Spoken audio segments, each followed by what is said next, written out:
Welcome to EPC Conversations. Thank you very much for joining us. I'm delighted tonight to be able to introduce my guest, Mr. Angus Macdonald. Angus has been a broadcast journalist for the BBC for many years, and he is going to talk to us tonight a little bit about that, but more broadly, hopefully, about the intersection between faith and truth and journalism, which is something I'm very interested in. And I hope Angus is as well. But Angus, thanks. Welcome to the programme. And tell us to get started a wee bit.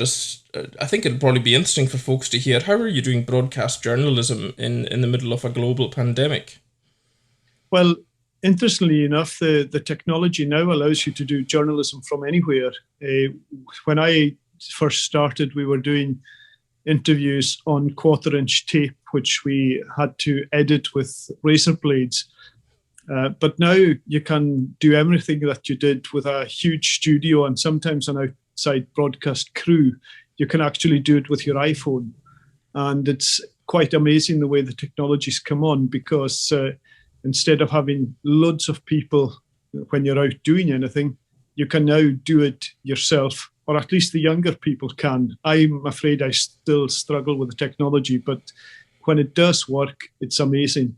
And as I said, you can do your journalism from anywhere. Anywhere there's a phone signal, you can report the news from.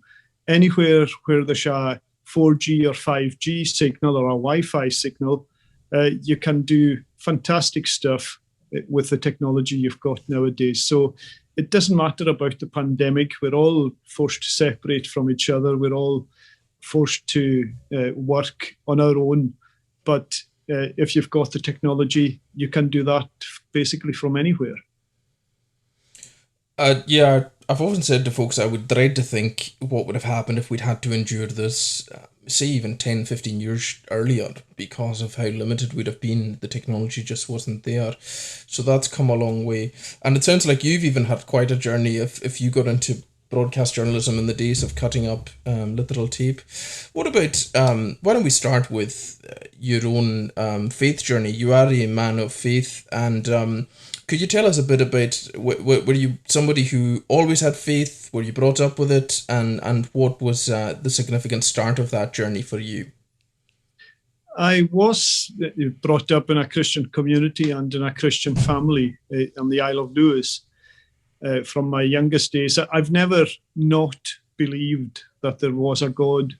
I was brought up very much in the church, in the Free Church of Scotland, actually.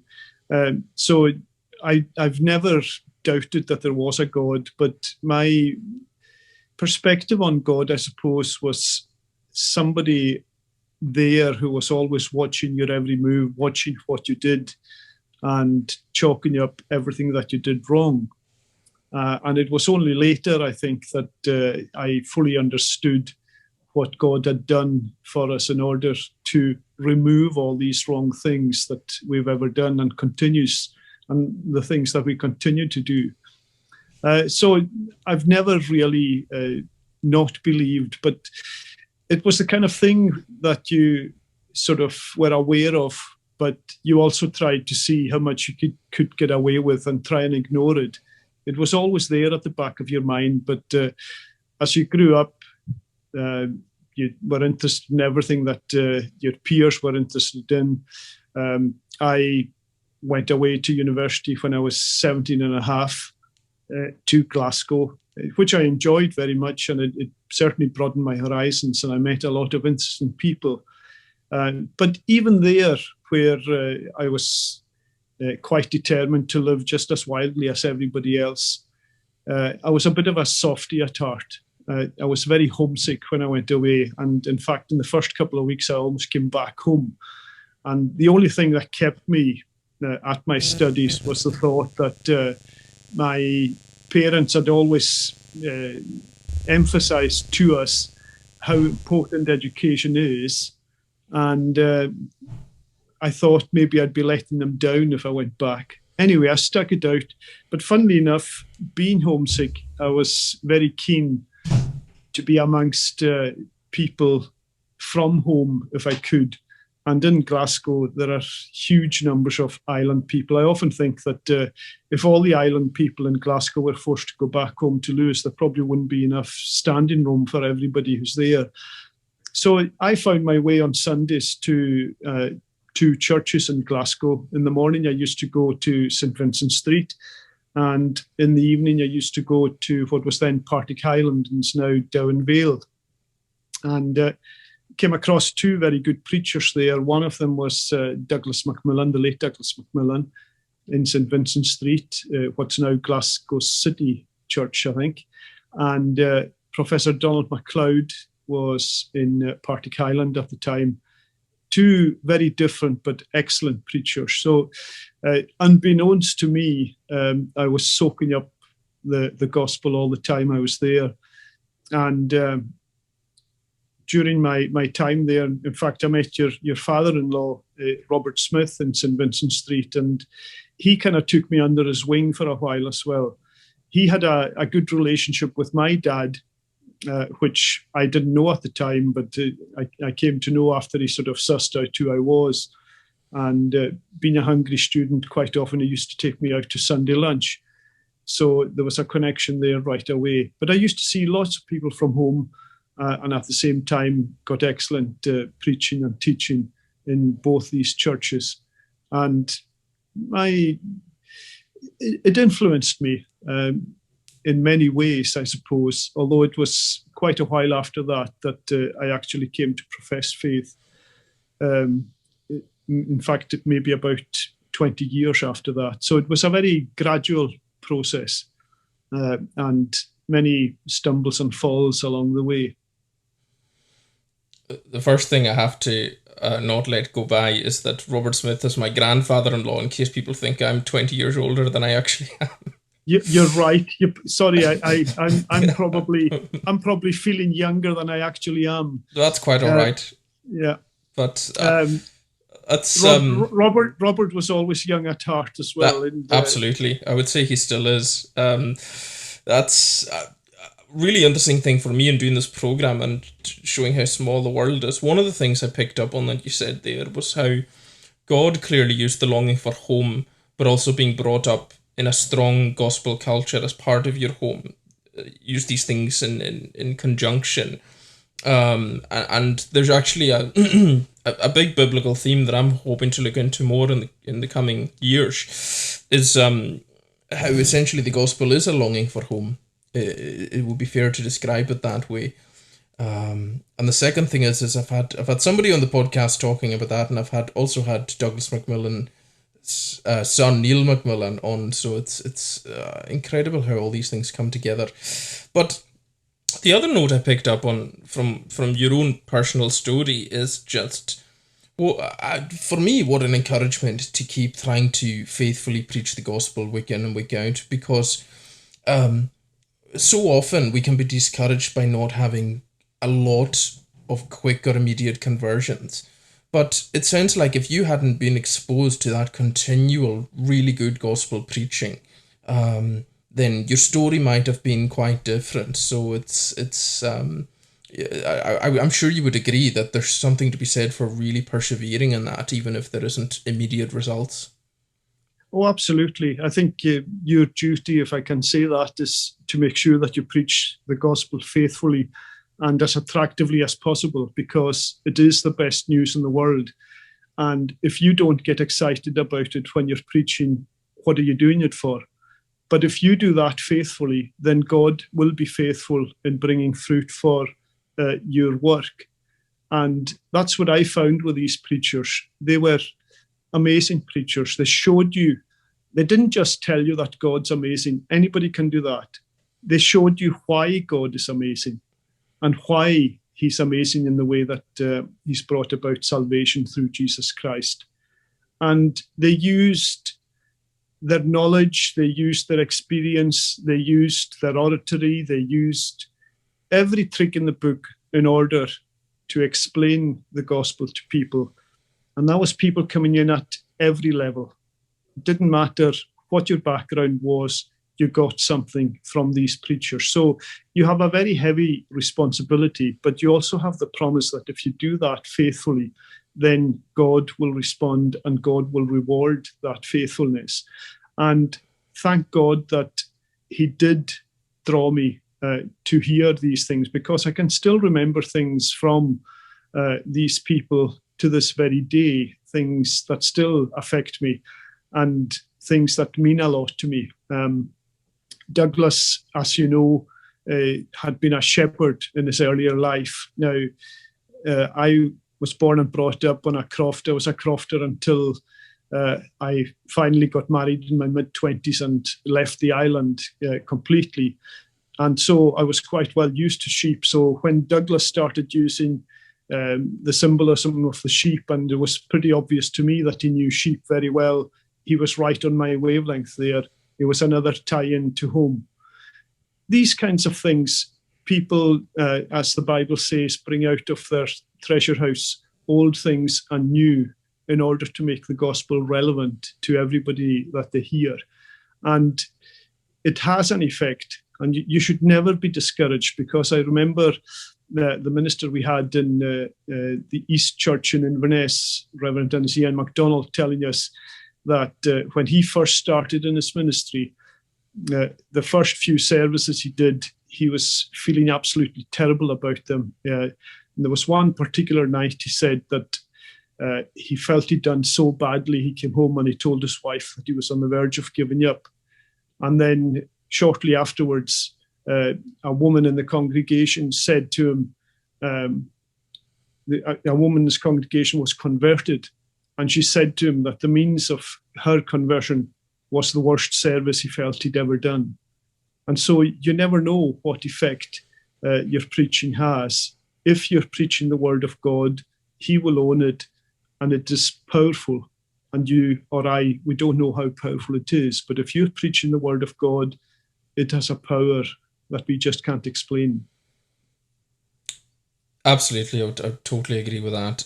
But it's good, actually, as a relatively newish minister, to be continually reminded of these things and of the mysterious and supernatural power that the message that we try to get out can, how it's borne up, and quite liberating. I've always found that aspect of it liberating, that it doesn't anywhere near 100% depend on me, but at the same time, it's such a strange dynamic, because, like you say, the best preachers do use everything they've got and then sort of leave the rest to the Lord. And you can't get a cop out and go, the Lord will do everything, because he won't honor that. But at the same time, you can't be too despondent if you've done all you can. So that's just, it's timeless wisdom, really, that. But it's good to hear as well from, if you like, the other end, from many years of people who've gone through years of ministry and reflections and of how that was used. What about, so you left for university in your late teens, married in your, where did your broadcast career start? Was it something you always knew you wanted to do, and how has it developed since you got into it? No, that was a sort of series of accidents and coincidences, as well, as if there are such things in anybody's life. I went to a careers convention in the local school with my brother, who was interested in going to the Merchant Navy. At the time, I'd finished university. I finished university in 1980. And by then, the economics of the country had changed. And it used to be the case that if you graduated as a student with a degree, then you could more or less pick any job you liked. But by 1980, things had changed and the jobs weren't as easy to find. And you had this dreadful catch-22 that in order to get a job, you needed experience, but you couldn't get experience without a job. So what would you do? However, I was quite fortunate in that at home here in Lewis, at the time, the Arnish Fabrication Yard had been open for about 5 or 6 years. And in 1980, there was a rig in Stornoway Harbour being converted from a drilling platform to a production platform. And they were spending an awful lot of money on it. And they were taking on as many people as they could. So even somebody as unskilled as I in the work of fabrication got a job as a labourer first of all, and then I graduated to being a welder's helper. So I went, while I was doing that, working 12-hour shifts. You had I think it was 2 weeks of days, 2 weeks of nights. That's the way you worked. And the money was fantastic. And for the time, the money was just brilliant, even for somebody with no skills. And I think it must have been one of the times I was on night shift. My brother wanted to go to the careers convention. So I went up with him, and I went round some of the stalls while he was talking to the Merchant Navy agents. And I spoke to a freelance journalist who had a stall there, and said to him, is there much work in your line? He said, no, you put me off right away. I think he was sort of defending his own corner. And then I noticed that the BBC, a local radio station that started up in 1979, BBC Radio Ninyalan. And the boss from there was sitting in a booth as well. It's almost a bit like the tax collectors in Jesus' time, sitting at booths. And I went up to him and I said, you got any jobs going? And he said, no. And I said to him, what about if I were to work for you for nothing? And he said, come and see me on Monday. So I thought, yeah, that'll be okay. A friend of mine from university was working at the station at the time. And I went in to see her on the Friday just to see what she was doing. And I saw her broadcasting a program. And it just struck me that this was such a hard, short-time work, short-time aim, and yet you got the result very quickly. It wasn't like the university exams where you studied for a term, then you sat an exam, then you had to wait to see the result. This was, you go hard at it for a few hours a day, you do your broadcast, and at the end of the broadcast, you know exactly whether you've done well or not. And the buzz that they got out of it, I thought, oh yeah, that looks good. So I turned up on Monday, and immediately the guy gave me an interview to do with a rather formidable looking woman who scared the life out of me. But fortunately, the guy gave me the questions to ask. So that was me. I'd done my first one.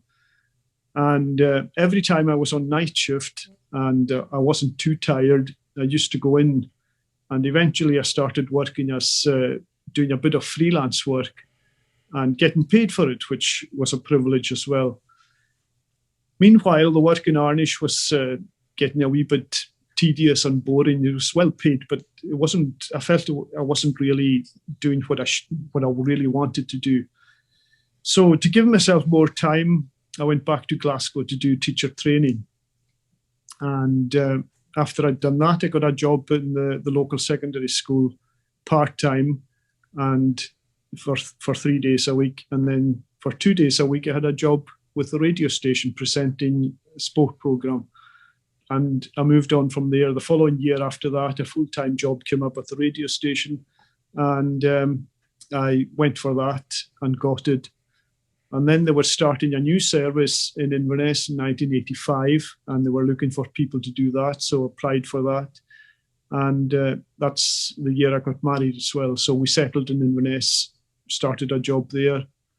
And that's when I started doing news and current affairs in Gaelic. A couple of years after that, I moved to the English side of the service, and I was there till 1993. At which point I went freelance. So I was a freelance journalist and did everything then, the BBC, newspapers, television, anything that came along, I'd tackle. Used to do some media training and PR work as well. I gave up the PR work because I just didn't like it. And then in 2010, I applied for a job back in Lewis, as a television journalist, and that's where I am just now. And there was, of course, a huge transition because the the establishment of the BBC Alba channel meant that, for the first time there was this huge output in terms of radio and regular television broadcasts of Gaelic language news and BBC and La, which is probably, if anyone recognises you on my programme, it'll probably be from an La. How did you find the variance between having to go, because they are actually quite different mediums, radio, print media and television. They all have very different dynamics. How did that come quite naturally to you, or did you have to put quite a lot of work into thinking, how am I hitting this audience and how do I optimise what I'm doing for that? Radio's always been my first love and my best love in media terms. That's what I started off in, and television I've done bits and pieces up until I started in 2010 doing it on a more regular basis. But I still think radio is far more flexible and far more immediate than television. Television, you still need the pictures in order to make the impact. And it does have an impact, I'll grant you that. With pictures are worth 1,000 words. But for pure immediacy, you can't beat radio. All you need to do radio is one person with a phone at the scene of the action, and you've got your story. If you're also tied up in doing pictures, you can't tell the story the way you should. Newspapers, you need a bit more time. You need to be more studied in what you're doing, because you're working for a different medium.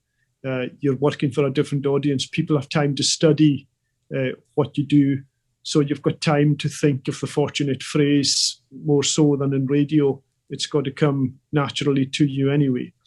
In amongst all that, I used to do some football commentary as well, which is quite interesting on radio, because you've got to paint pictures in people's heads because they can't see the action for themselves. So it does require, it makes different demands of you.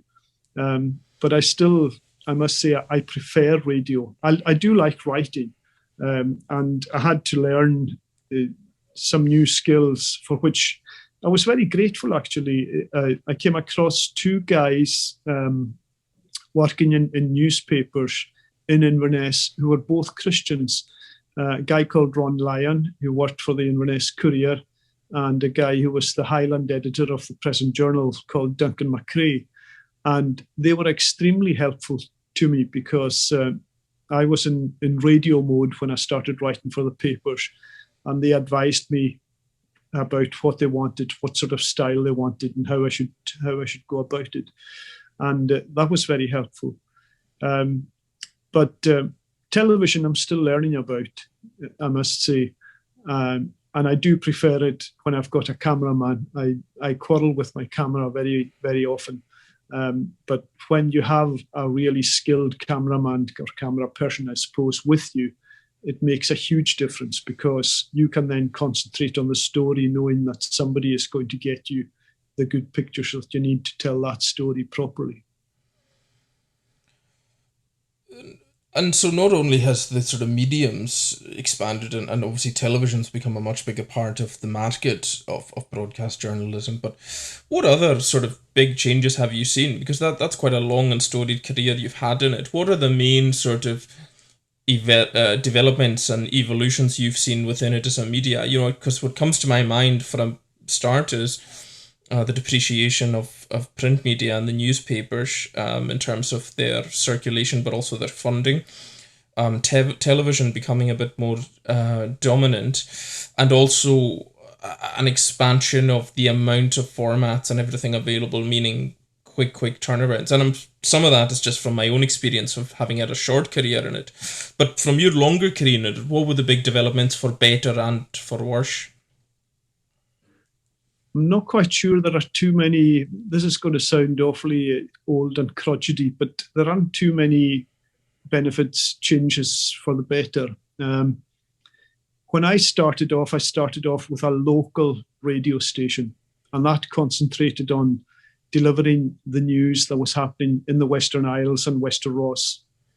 And even in a very short time, the short time that I was there, all of a sudden the centre of gravity shifted from Stornoway to Inverness, and it became a national Gaelic radio service.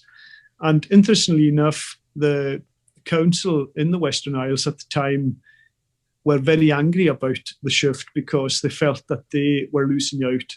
And I would agree that they did lose out to a certain extent, because from concentrating on local news, you then had to concentrate on national and sometimes international news. Your programs are only so long and the local news gets crowded out.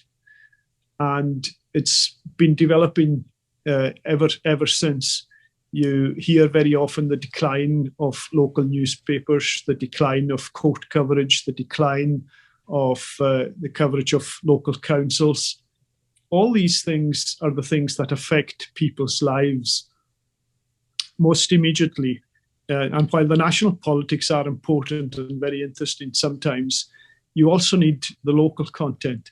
You need to find out what's happening to the people who are making sure your roads don't have potholes, making sure your bins are cleared.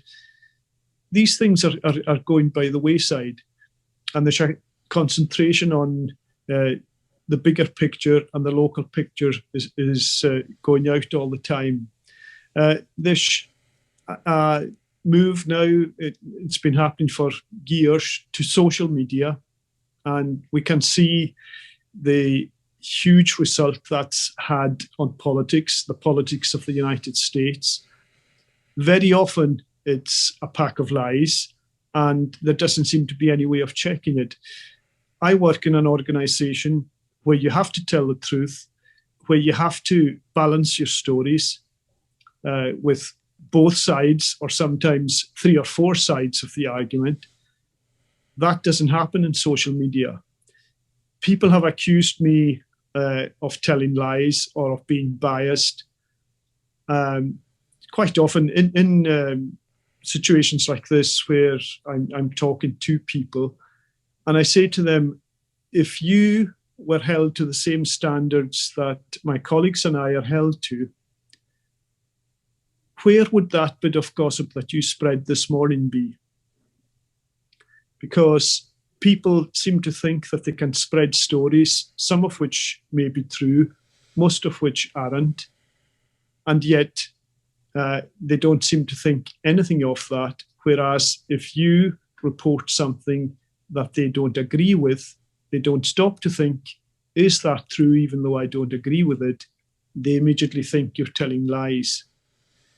We've seen what the result of that was in the United States. We're seeing it to an extent in this country as well. We're seeing other countries who are actually using it as a means of destabilizing democracies. It's a huge issue. It's a huge question. And I often say to the younger people who work with me, we have a unique selling point, and that is that we hold ourselves up to a standard of telling the truth. And we should be pushing that as our selling point, because if people hear anything from us, they should be able to depend on that. If you get to the situation where you can't believe anything anybody says, then it won't be long before our society crumbles. And that's where news and current affairs, that's where it interweaves with biblical standards. The Bible is a book of stories, and they're all true. And you might have heard there's another profession that's the oldest profession. That's not right. The oldest profession is journalism, because the storytelling goes back right to the beginning of creation, and you can't get any further back in our time than that.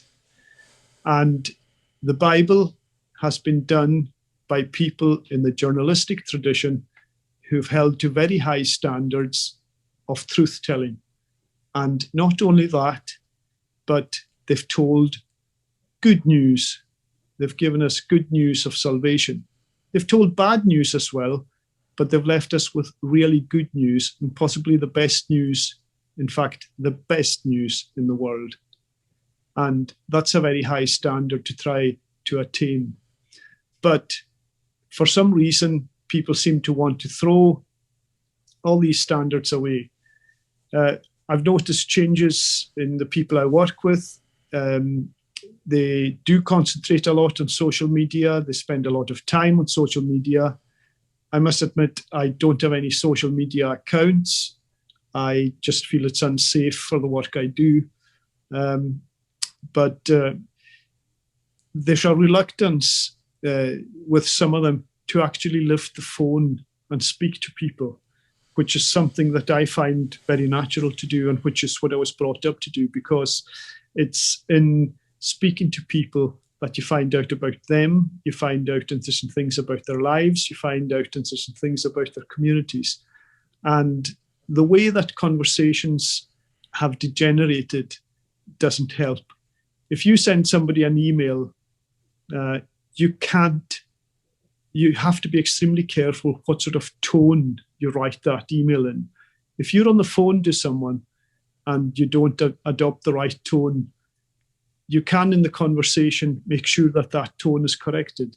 An email is out there before you know where it's gone, and you could have offended half a dozen people. There are all sorts of hang-ups and shortcomings with that, and we don't talk to each other enough. And again, that's something biblical. People told each other about the gospel. The fashionable saying now is they gossiped the gospel.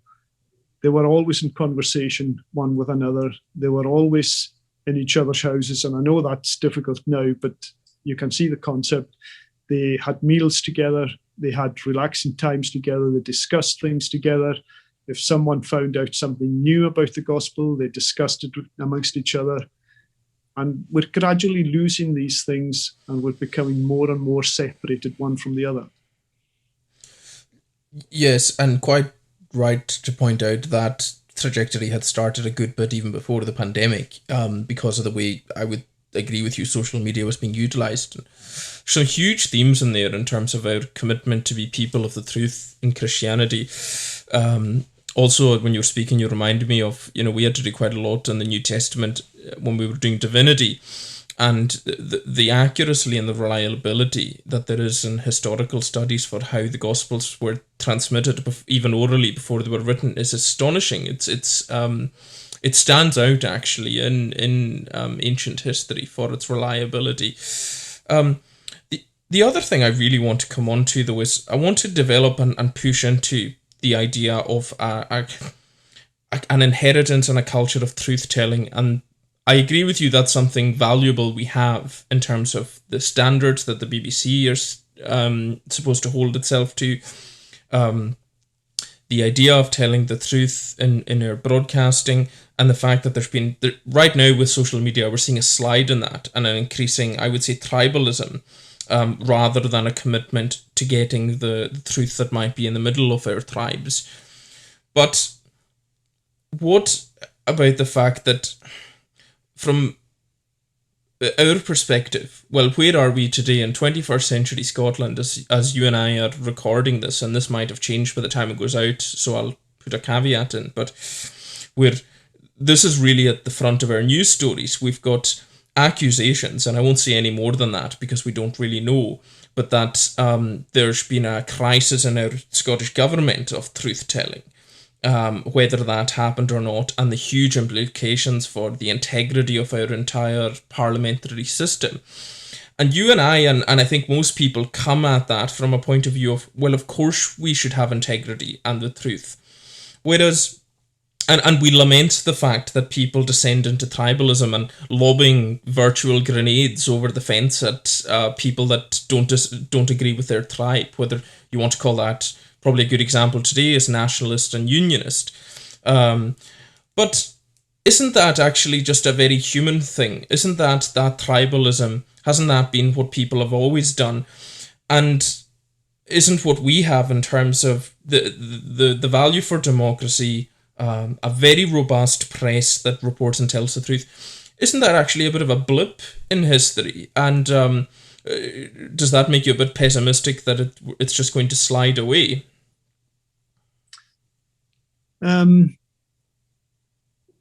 I would challenge the point that it's a human thing, because when humans were created, first of all, they were created truthful. And it was subsequent to that they became untruthful. So to be truly human is to be truthful. If you're untruthful, then you're not being truly human. And that's the basis from which you should start. And there have been high points and low points throughout history. You'll see it in the Bible, particularly in the book of Judges, where you have a rather sad cycle of Israel was at a high point in their worship of God. Then they got careless. Then they got to worship idols. Then God visited them in judgment. They fell on hard times. They cried out to God. God restored them. They reached another high point. They stayed there for a wee while, and then the whole cycle starts again. So we are capable of achieving high standards with the help of God. The problem is that we don't ask God's help often enough. And I think that's part of the reason why we're seeing such a decline in public life as well, in truth-telling and so on. It hasn't been perfect down through the years. We can look back with rose-tinted spectacles and say, it was better in Victorian times, or it was better this, that, or the other. But it wasn't. When you go into the history of all these eras, they all had their own social drawbacks and terrible things that went on, slavery and so on. So they weren't all great. And many people actually use the Bible in order to condone these things, which is totally wrong. So there's a constant fight, and there always has been since man fell, between truth and lies. And Christ himself says that Satan is the father of lies. So it's hardly surprising that the truth has been sacrificed so often down through the millennia. But we do have institutions, and the Fourth Estate, the press, is one of those that is supposed to hold power to account. And when it fails to do that, it's not doing its duty. And it actually threatens the very basis of democracy when that happens. So it is extremely important that you have a robust press that pokes its nose into everything it shouldn't, and that tells people what's actually going on at the heart of power. And if that's rotten, then it gets exposed to daylight, because there's nothing as cleansing as sunlight for anything that's decaying. And it needs to be done. And for that to happen, you need to have an open and free press. You need to watch who owns the press as well, and what their agendas are. And again, that's becoming increasingly difficult in a world that seems to be dominated by a very few power brokers. But that's the ideal. There's no point in giving up now and surrendering these ideals. They are ideals, but they're worth striving for, because that's what makes a strong society. And as Christ himself says, he claims to be the truth. And then he says, the truth will set you free.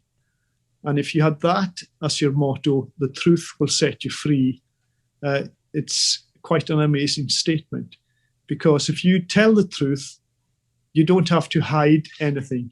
You don't have to tell lies to hide anything. You don't have to remember which lies you told in order to hide anything. If you always tell the truth, you know that what you've said is right, and it'll stand, and it doesn't matter. People can question it, but it's out there, and you don't have to hide. You don't have to try and cover it over in any way. It's unchangeable. That was just a brilliant point that you made about the foundation of that, of humanity, who we really are, being truthful. Because, of course, as soon as they fall and God calls the name of Adam and Eve, the first thing they do is create a form of hiding or covering, which is so interesting. And in some sense, we fall back into that if we are fallen, which we all are. But I would want to draw more out of your thesis then, that I don't know if you're aware of the work of Tom Holland, who wrote a great book called Dominion last year, he's a historian who's charted the genesis of the Christian church in the Roman world and how it has basically formed and shaped the Western world you and I know today. But he traces the thread of Christian ethics all the way through that, and he makes big arguments that in some sense there wouldn't be a social care system or fabric in our Western countries today, probably even democracy as we know it, without so many of the ideas that you find in the New Testament. And it seems to me that from your analysis of the basis of journalism, that it probably flowers out of the same soil in that Christian basis. And I wonder if as well then if there's a reasonable argument that the more we get post-Christendom in the West and far more radically secular, then perhaps there might be a connection between that and the erosion of our robust commitment to the truth in our culture. Would you say that's fair? Yeah, I would again go back to the history of Israel as told in the Old Testament, and that is that they went through cycles where God blessed them, they took that blessing for granted, and then they just ignored God, and God left them to their own devices, and they went into decline. And we're probably in a cycle like that. You think of how materially well off we are, and people are inclined to think, I've worked hard, I've done this myself, it's got nothing to do with God, it's just me. So then you start thinking, I don't need to be thankful to God for these things. And pretty soon you ignore God, you ignore his standards. And if you ignore God and say to God, leave me alone, God will sometimes do that. And that's when you really find out what that actually means. And sometimes I fear that we're on that downward slope where God has said, right, your society doesn't think I exist, doesn't see any reason for me, doesn't appreciate what I've done for you. I'll leave you to your own devices. And if we're left to our own devices, and if we have no checks and balances on our behavior, we're going to end up in a mess. And we seem to be getting there quite rapidly. If we get to the situation where we can't believe what our politicians tell us, and it's not just this country, it's worldwide now, that it's very difficult to believe what the politicians tell us. Who are we going to trust to run our countries? And who's going to fill the vacuum? It's an extremely dangerous path to go down, I think. And we really need to value the truth, and that when people tell us things, they are telling us fact. They are telling us the truth. They're not hiding things. They're not making things up. They're not corrupt. We need to be able to base our lives on what people say. And very often, unfortunately, we see that their actions don't match up to their words. So it's a very dangerous time. It's a very difficult situation. And it's not helped by the likes of social media, which puts everything out there very quickly and inflates it very quickly and just magnifies the effects. And it seems to be the effects of every bad thing. Although we've seen good things happening over the past year, the likes of the late Captain Tom and his efforts brought people together. But unfortunately, these things are so few and far between, and the horrible things just seem to get preeminence. Yeah, and I think I'm starting to see, actually, taking another pass at it in my mind, the connection between the Judges cycle and where we find ourselves, particularly with social media, because I remember I preached a couple of messages on that when I was in my probation year. And the refrain, as you'll know in Judges, that comes up again and again and again is that everyone did what was right in their own eyes or sight rather than in the Lord's. So they lose that objective view of what is right in the Lord's sight. When you think of social media today, it could be said we live in a post-truth age, because my observation, and so I see some of this in my congregation, and I see struggles with it even at the parish level, is everyone can create their own little silo of truth, and republish, a very emotive graphic, say of a politician in black and white with blood all over the picture, and a bunch of outright lies down the side, but it supports their political beliefs, and then it gets shared, and it's mimetic, and it goes round. And I can't help but feel there's a sense of anarchy and chaos to that, which is chipping away, because we don't have a shared common view of what is right, which life before God, as it were. But the other positive side to that is, from what you said, is that if you take the words of Jesus, that he is the truth, and if you walk in the truth, it shall set you free, there's actually a sort of sense in which being committed to the truth is a kind of civic duty for the good of mankind and the creation around us. And that sounds to me something quite exciting and redeeming. I don't know if you see it that way. Well, I think it's a really great standard to put out there and to try and stick to. Because if you have the truth as the basis of your life and your society, then you are on the right path. Jesus said, I am the way, the truth, and the life. And if you take all these three elements, you base it on truth, and Christ is the way, and it leads to life. Christ said these things because they are fundamental to our being. The thing is that we think we know better. Christ also said, which is something that's very relevant to today, you either worship God or money.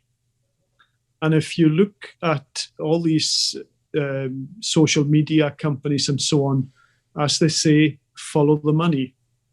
Who gains from all these things? Who's going to gain in the end from all the chaos that brings about? Follow the money.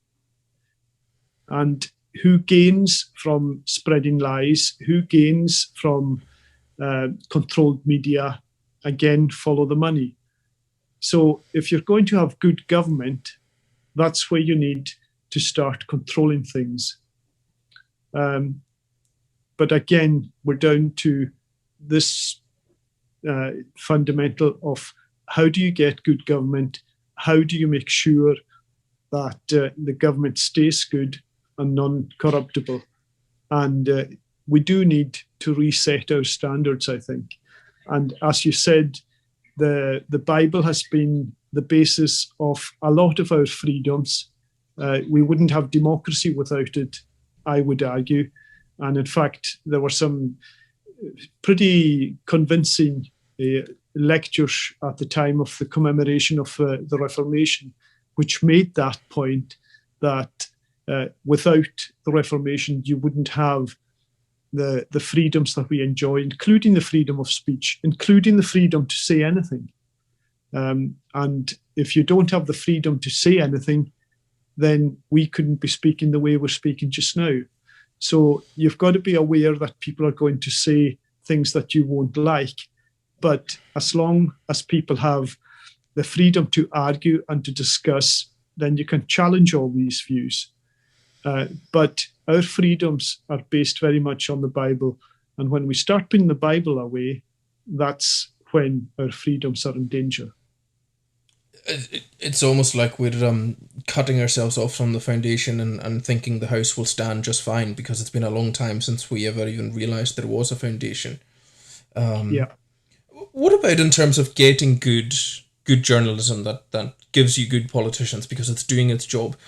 I'm a big fan of there's a great movie, All the President's Men, which Carl Bernstein and I forget the other fellow's name, the two guys who broke the Watergate story and tenaciously stayed with that, even though initially it looks like there's not much of a story there, but they were acute enough in there and had a strong enough nose for the truth that they just wouldn't let it go. And of course, it's one of the biggest. It's probably the scandal par excellence in modern history, really, for political scandals and for that idea of truth telling being crucial.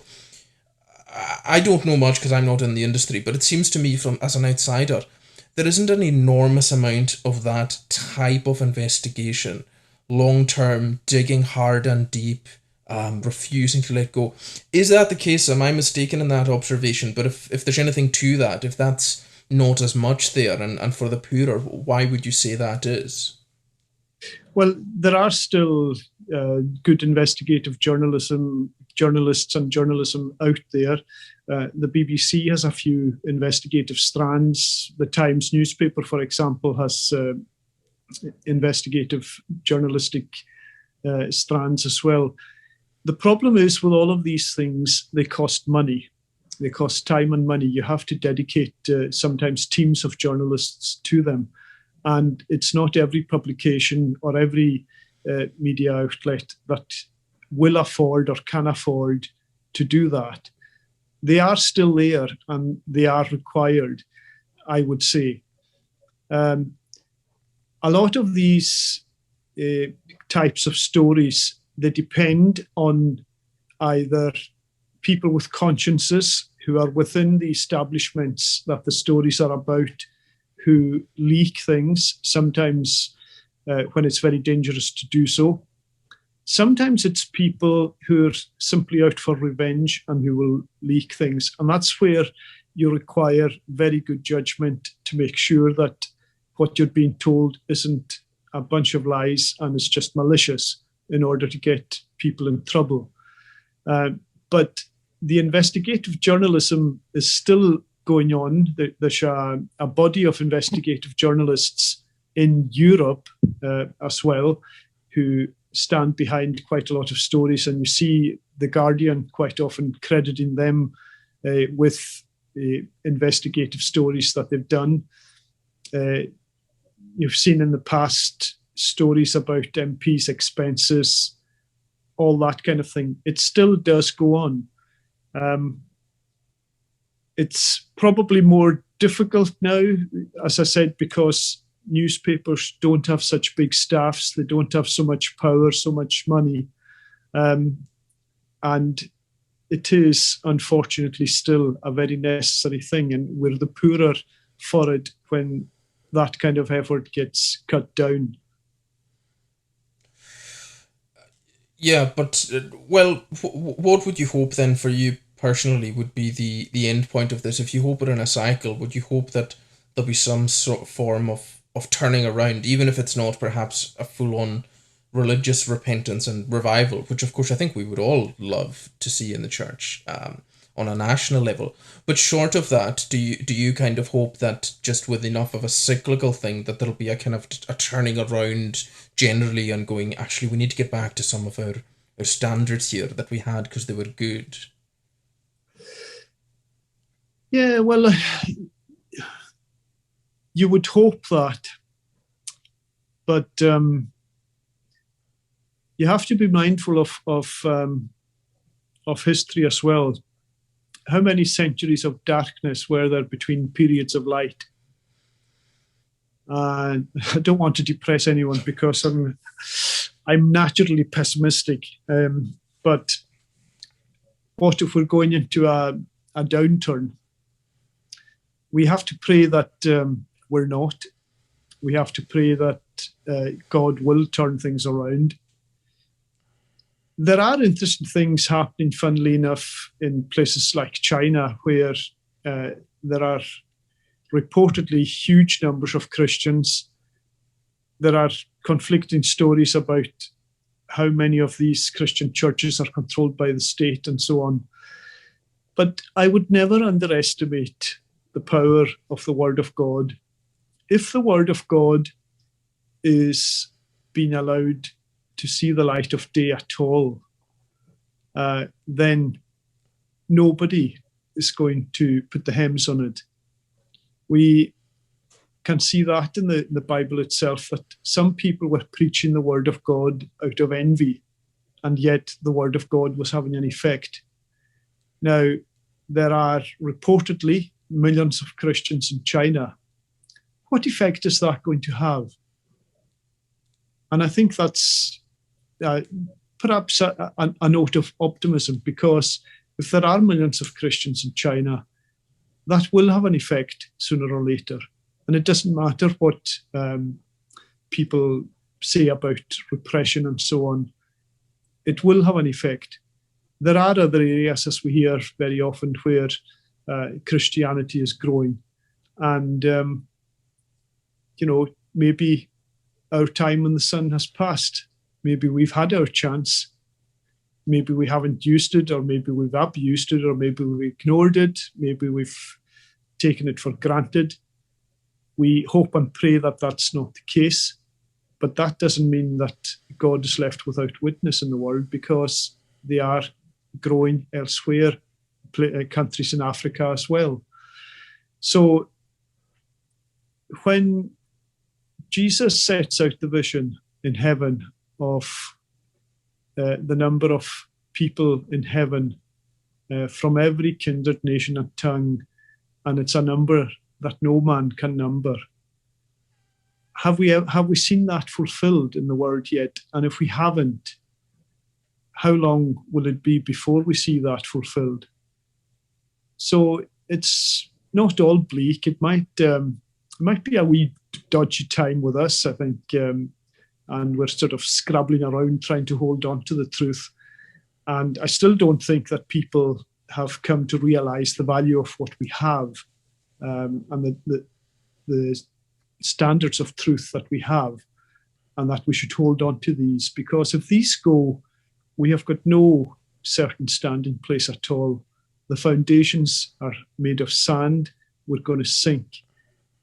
The truth will set you free. That's what Jesus said, and he doesn't lie. No, and I suppose because we can't control the picture at the largest level, and maybe the Lord has decided whatever, I suppose the only thing we can do is to continue to be committed to be a people of the truth at the personal and certainly at the church and the gospel level, and hopefully provide an oasis of truth in a world that increasingly it can be hard to find. So Angus, I think that's a great note to end on, and I think I've probably kept you long enough, but I've done that because I found it fascinating, and I'm sure our viewers will as well. So thank you for giving us some testimony, the benefit of your experience in an interesting career, but also the benefit of your own deep biblical reflection and how you see that working out in our world just now. We're very grateful to it, and wish you all the best continuing to hunt for the truth. Thank you very much.